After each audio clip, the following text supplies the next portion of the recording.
You are watching BNS News.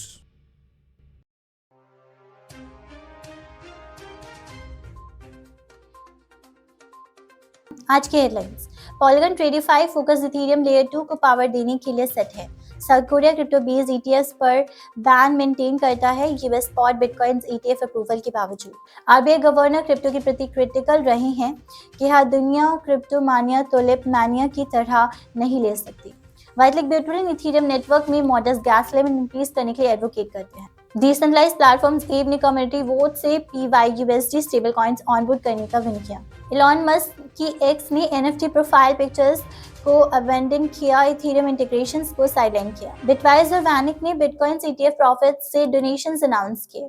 Ripple CEO ने no IPO inside confirm किया। $285 million share buyback strategy reveal किया। Anthony पॉम्प्लियानो का कहना है बिटकॉइन ETF इश्यूअर्स पहले साल में $100 मिलियन खर्च कर सकते हैं। Chinese CBDC related criminal cases में वृद्धि। FBI investigates SEC hack after Bitcoin ETF approval hoax.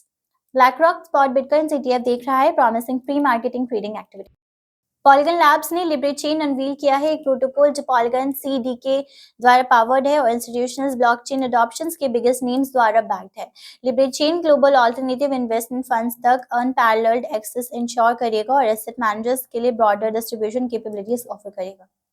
South Korea में जहां क्रिप्टो करेंसीज बहुत पॉपुलर है, लोकल फाइनेंशियल इंस्टीट्यूशंस को करंटली क्रिप्टो करेंसीज में इन्वेस्ट करने और होल्ड करने से प्रोहिबिटेड किया गया है। इसके अलावा फाइनेंशियल इंस्टीट्यूशंस द्वारा crypto based exchange traded funds का लॉन्च भी बैंड है और लोकल मीडिया रिपोर्ट्स के मुताबिक ये बैन यूएस के स्पॉट ETF अप्रूवल के बावजूद कंटिन्यू होगा। रिजर्व बैंक ऑफ इंडिया के गवर्नर शक्तिकांता दास ने सेंट्रल बैंक के क्रिप्टो पर नेगेटिव स्टैंस को दोहराया है।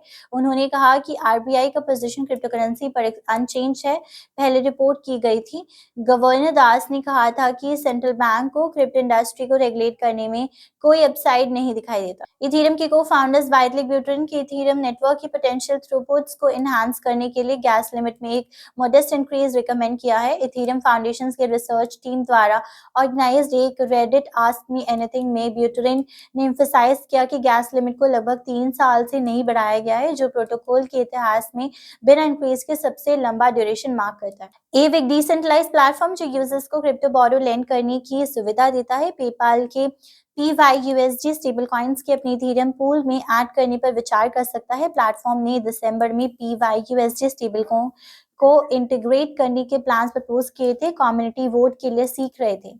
वोटिंग विंडो जान 8 से जान 11 तक ओपन थी। इलॉन मस्क के ओनरशिप में एक्स ने एक फीचर्स को डिसकंटिन्यू किया है जो प्रीमियम यूजर्स को उनकी प्रोफाइल पिक्चर्स के रूप में नॉन फंजिबल टोकन्स इमेज का यूज करने की सुविधा देता है। बिटवाइज ने प्लान किया है कि बिटवाइज बिटकॉइन ETF के प्रॉफिट्स का 10% बिटकॉइन ओपन सोर्स डेवलपमेंट को डोनेट करेगा। रिसिप्टेंट ऑर्गेनाइजेशंस में बिटकॉइन स्प्रिंग, ओपन सैट्स और ह्यूमन राइट्स फाउंडेशन शामिल है।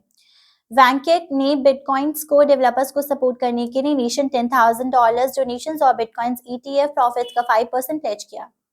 Ripple labs crypto currency industry में से एक मेजर प्लेयर ने हाल ही में $285 मिलियन के शेयर्स वर्थ बाय बैक करने के डिजायर अनाउंस किए। ये इन्वेस्टर स्टेबिलिटी के कॉन्फिडेंस लेवल को कंपनी की फाइनेंशियल कैपेबिलिटी में सपोर्ट करने के लिए डिजाइंड है।